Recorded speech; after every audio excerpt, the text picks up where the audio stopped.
Hi guys, this is Faye Nathara, and I have a new camera to use to make videos for you, so expect to see some more activity on this YouTube channel and on my blog.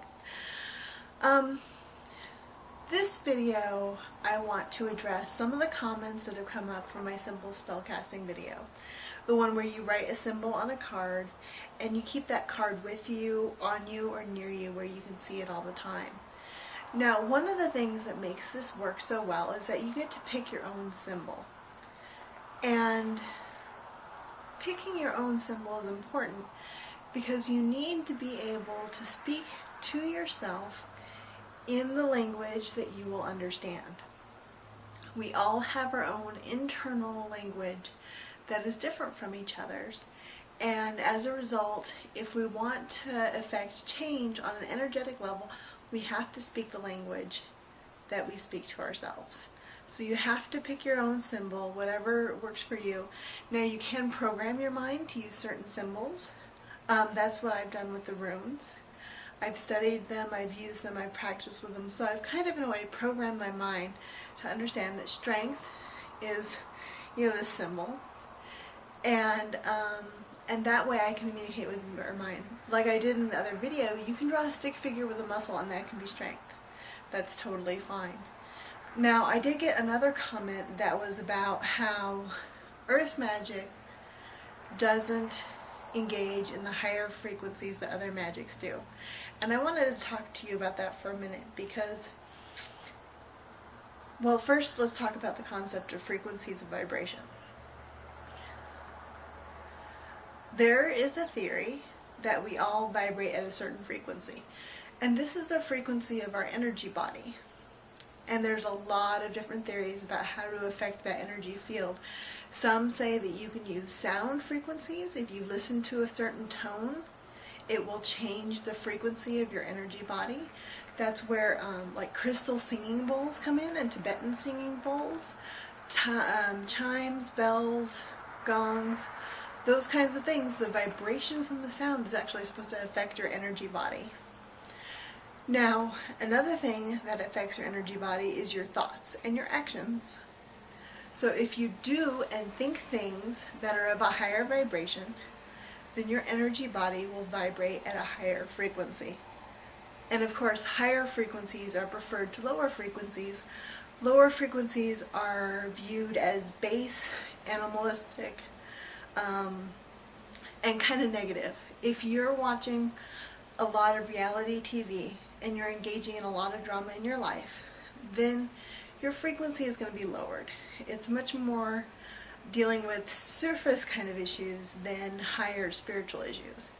And the more spiritual and evolved you are, the higher your frequency gets. So those are a couple ways that your energy is affected frequency-wise. Now to address the comment I got, just because something, a technique, claims more discipline, sophistication, complexity, or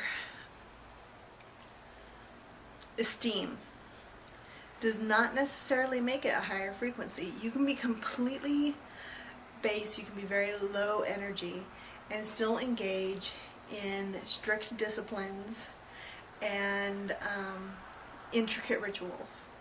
And so the idea that earth magic is a lower frequency is, well, it's kind of like an art, okay? Someone who goes to art school for 15 years, I don't know anyone who goes to art school formally for 15 years, but let's just say that they did. So let's say that they did. That doesn't necessarily make them a better artist than someone who is self-taught. And we've seen this throughout history. We've seen people who have gone to art schools who do brilliant work, and we've seen people who taught themselves who do brilliant work. And the world is full today of artists who are self-taught. And it's also full of artists who have been to school. So I've been to art school, and my art is questionable at best. So I'm a real believer that, going to school and learning different techniques and learning different disciplines and learning different methods and maneuvers and tactics and techniques is wonderful. The more resources you have at your disposal, the better. Absolutely. But it doesn't mean that just because you only know a few techniques, that those techniques are somehow less valid or less effective. So I absolutely believe that you can use earth magic and shamanism and create wonderful high vibration events through just a few simple practices and techniques. And you don't even have to learn those formally. You can just stick with the whole principle of right thought, right intent, right action. And that's all you need. That is it. Everything else is just further refinement and further technique getting at the same goal.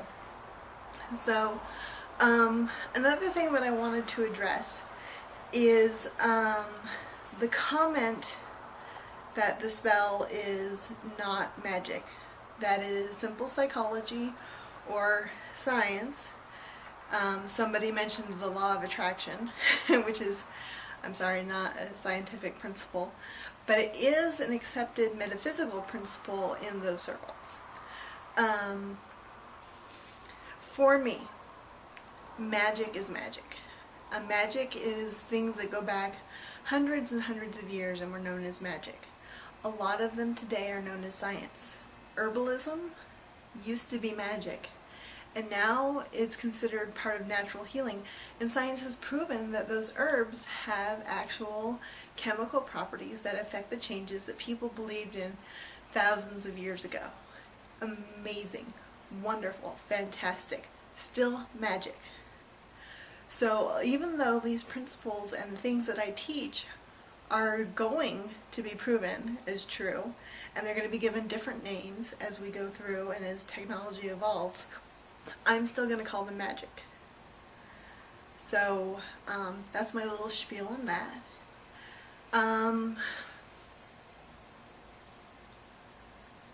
In regards to religions and stuff, every religion has a different mystic tradition. Somebody asked me about Judaism. Jewish mystics were some of the most amazing, studied, rigorously trained mystics out there. They engaged in a lot of magic. And you wouldn't, from what we hear about stereotypically with Judaism, you wouldn't expect that. But it's true. There are Christian mystics, there are Jewish mystics, there are, of course there are pagans, and we love to be a magical bunch. But every religious tradition, there are Muslim mystics. I forget what they're called, but there's a special name for them. I mean, you even have like Sufis, which are, I believe, a type of Muslim. There are so many different mystical traditions inside religious traditions that this is a non-denominational spell. Anyone can use it of any faith. So go out there and affect change in your life. Alright guys, I think that's all I have to say for tonight. Bye.